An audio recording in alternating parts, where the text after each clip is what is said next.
कर. नाचतच बसणार का? मेहंदी पण काढायची ना. अंशू, नवरा आहेस तू, बस आधी.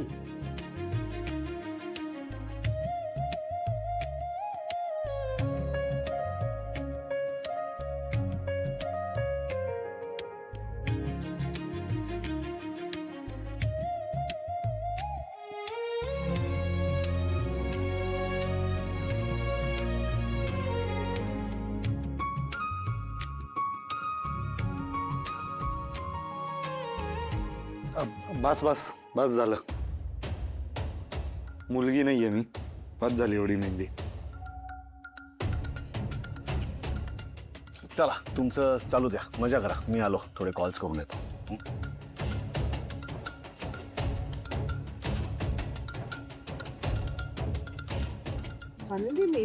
आले आले.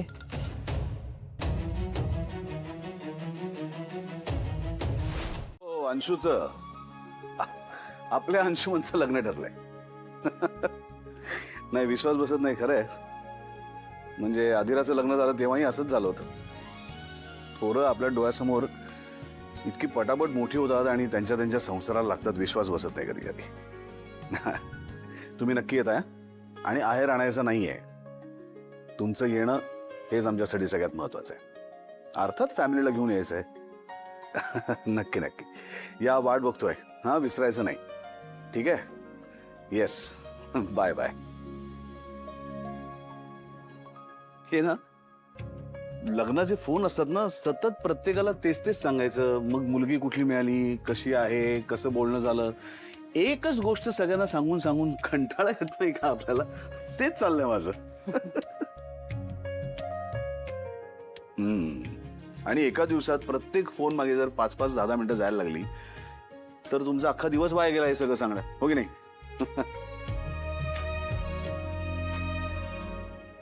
काय झालं तुम्हाला? तुम्ही का असं दिसताय? काय झालं? काही नाही.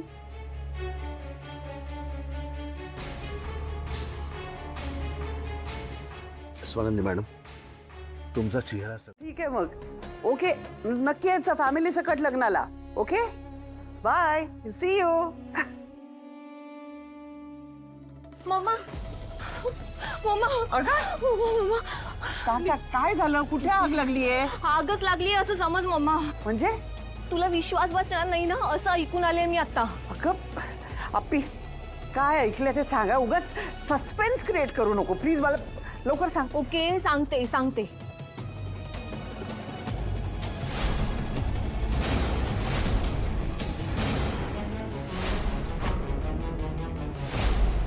काय इतकी तिची हिंमत? एकतर स्वतःच्या हातावर मेहंदी काढते, तेही माझ्या अंशूच्या नावाची. हो मम्मा, आणि मला तर आहे ना ह्यापेक्षा जास्त मोठ्या गोष्टीची भीती वाटते. हा, काय? स्वानंदी ना काहीतरी मोठा प्लॅन करते बहुतेक. म्हणजे ती आहे ना अंशू आणि चिंगीचं सूत जुळवण्याचा प्लॅन करते. काय? अगं हो, ती दादाला हेच सांगत होती की अंशू आणि चिंगीचं काहीतरी सुरू आहे. तिला आहे ना हेच हवंय. अच्छा, बरोबर आहे. दोघींची लायकी सेमच आहे ना. स्वानंदीला स्वतःच्या लायकीचीच जाव हवी आहे वाटतं. असेल. मला त्या स्वानंदीवर आहे ना आधीपासूनच डाऊट होता मम्मा. ती अंशूच्या लग्नाबद्दल आहे ना अजिबात खुश नाहीये. मुळात आहे ना तिला अंशूचं चांगलं झालेलं कधीच बघवत नाही. या स्वानंदीची हिंमत दिवसेंदिवस वाढतच चालली आहे. आता बोलावंच लागेल हिच्याशी. मला वाटलं काहीतरी टेन्शन आहे. म्हणजे बघ ना, हातावर मेहंदी पण नाही काढलीस तू आणि अप्पीशी उगाचच वाद उकरून काढलास. मी कुठलाच वाद उकरून नाही काढला काकू. क्षुल्लक कारणावरून उलट त्याच चिंगीला दूषणं देत होत्या, तेवढं थांबवलं मी. आणि मला नाही वाटत यात माझं काही चुकलं. का असं करतेस तू? मी काय केलं? कायम माझ्या मुलांचा, त्या नोकरांसमोर अपमान करत असतेस. कधी अंशुमनला सुनवतेस, कधी अर्पिताला सुनवतेस. का? नाही मी कधी असा अपमान करूया एखाद्याचा असं म्हणून नाही बोलत काकू. फक्त योग्य आणि अयोग्य हे मला कळतं. आता अंशुमन आणि अर्पिता ताईंना ते कळतच नाही. याला काय करणार ना मी तरी. तुला वाटतं ना तसं खरंच नाहीये. हो पण मग घरातल्या स्टाफवर ते हात का उगारतात? एक ह्युमन लेवलला आपण माणसाला माणसासारखं वागवतो, एक बेसिक आदर देतो, तो का नाही देत? आणि ह्याच्यापेक्षा महत्वाचं काकू तुम्ही कधीच त्यांना काहीच बोलत नाही का? कसं आहे ना स्वानंदी, माझ्या मुलांना मी नीट ओळखते ग, तू नाही ओळखत. नाही तू तू ओळखत असतेस ना तर अंशुमन आणि कोणती चिंगी हा तिच्याबद्दल इतकं, त्या दोघांबद्दल इतकं घाण पसरवलं नसतंस तू. मुळात मी यातलं काहीच कुठेच जाऊन पसरवत नव्हते.